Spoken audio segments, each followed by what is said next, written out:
इसी बीच बड़ी खबर, जहां i20 कार के मालिक को पुलिस ने हिरासत में ले लिया है। आपको बता दें, सलमान को हिरासत में लिया गया है और इससे पूछताछ जारी है। ज्यादा जानकारी देंगे हमारे सहयोगी हरीश झा हमारे साथ हैं। क्या कुछ जानकारी सलमान के बारे में और क्या कुछ सवाल अब जवाब देने होंगे?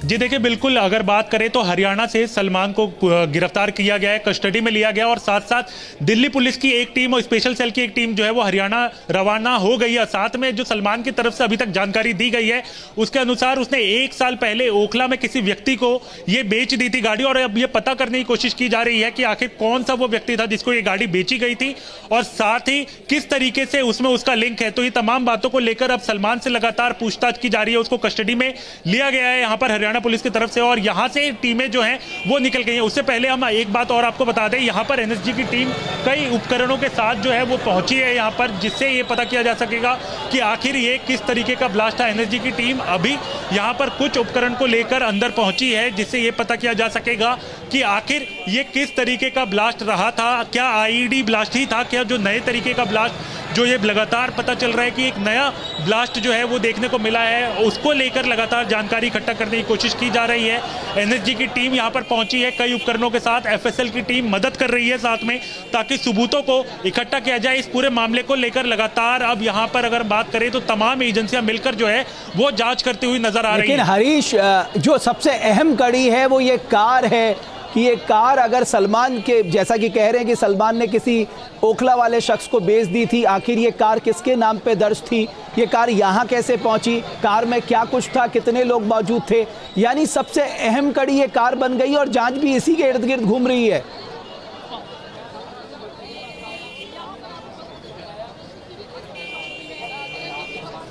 जी देखिए, बिल्कुल निश्चित तौर पर जिस तरीके से ये पूरा मामला सामने आया है, जिसमें ये पता चलता है कि लाल किला के रेड लाइट पर आप इस तरीके से गाड़ी धीमी होती है और उसके बाद उसमें ब्लास्ट होता है।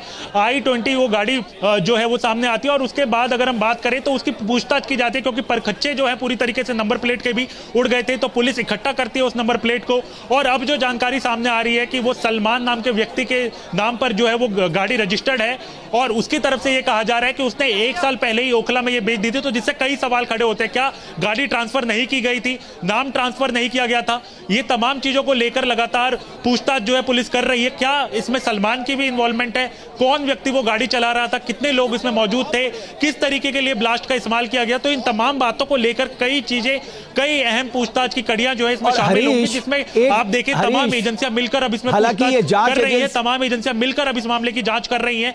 स्पेशल सेल की एक टीम पहले यहां से निकल। हरीश, हालांकि देश की सर्वश्रेष्ठ जांच एजेंसियां इस वक्त घटनास्थल पे मौजूद है, लेकिन ये क्या दिखाता है कि एक मूविंग कार में ब्लास्ट हो जाता है, उसमें लोग मौजूद होते हैं और ये अमूमन भारत में ऐसा अभी तक नहीं देखा गया है।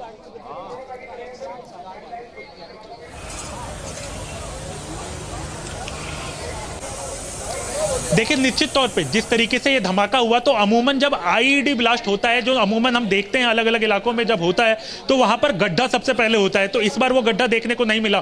एक ब्लैक, अगर किसी व्यक्ति जो उसकी चपेट में आता है तो उसके शरीर पर कई तरीके के निशान मिलते हैं जो ब्लैक कलर के होते हैं, जिसमें स्ट्रिंग्स मिलती हैं, वो इस तरफ इस बार देखने को नहीं मिली है। यानी कि अगर ब्लास्ट है तो कोई दूसरे तरीके का ब्लास्ट है।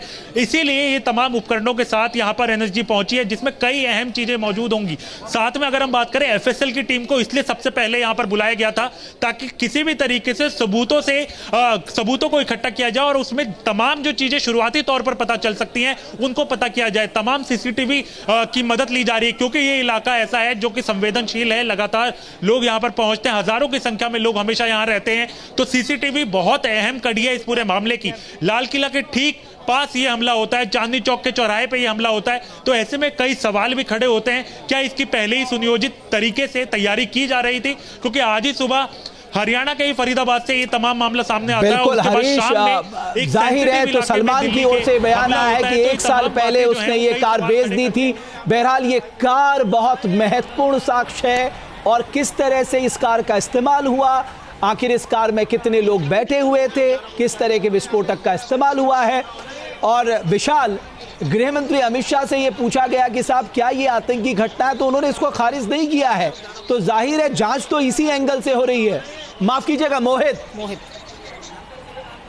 जी बिल्कुल, अभी इसे खारिज नहीं किया जा सकता क्योंकि जिस तरीके से घटना घटी है और 8 लोगों की जान चली गई है और उसके अलावा 20 लोग के करीब जो है वो घायल बताए जा रहे हैं, तो आप समझ सकते हैं कि मामला इतना सरल नहीं है जितना अगर ये क्योंकि जिस तरीके से लगातार इतना भयंकर विस्फोट हुआ कि वहां पर जो आसपास के लोग थे उनके दिल दहल गए, परेशानियां बढ़ गई लोगों की। और उसके बाद जिनसे सिंधी से हमने बात की, उनसे सिंधी ने हमें बताया कि उनके पति ने उन्हें बताया कि ऑटो उछल गया, वो ऑटो में सवार थे, उनको चोट आई है।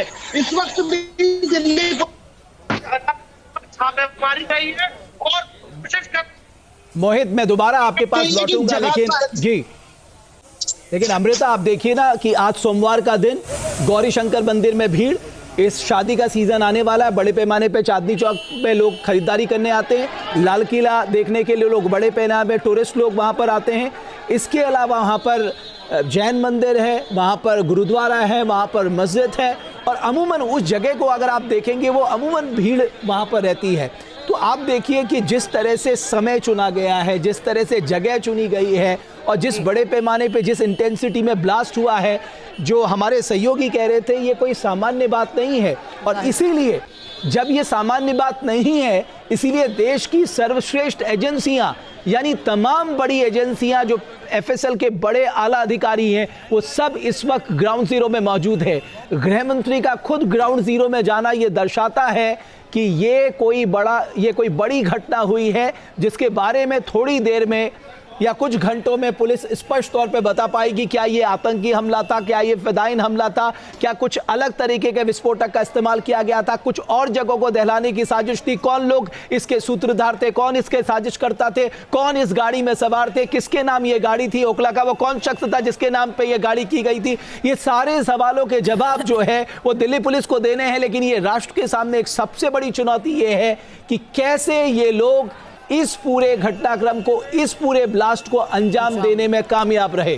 बिल्कुल, जाहिर तौर पर ये सवाल तो उठेंगे ही और सवाल उठ रहे हैं, और सबसे बड़ा सवाल ये है कि किस तरीके के विस्फोटक का इस्तेमाल किया गया है और ये नया पैटर्न क्या है जिसकी बार बार बात हो रही है। दिल्ली पुलिस भी कह रही है और मधुरेंद्र जी भी लगातार इस बात का जिक्र कर रहे हैं कि किस तरीके से किसी नए पैटर्न का इस्तेमाल किया गया है, एक मूविंग गाड़ी का इस्तेमाल किया गया, उसमें कितने लोग थे, क्या था, ये तमाम चीजें तो जांच का विषय है। जहां भक्ति है हर शब्द में, कथाओं में छिपे हैं दिव्य रहस्य और ज्योतिष देता है जीवन को दिशा। धर्म से जुड़ी हर बातों को जानने के लिए हमारे चैनल स्तुति को सब्सक्राइब करें। चैनल पर जाने के लिए इस लिंक पर क्लिक करें।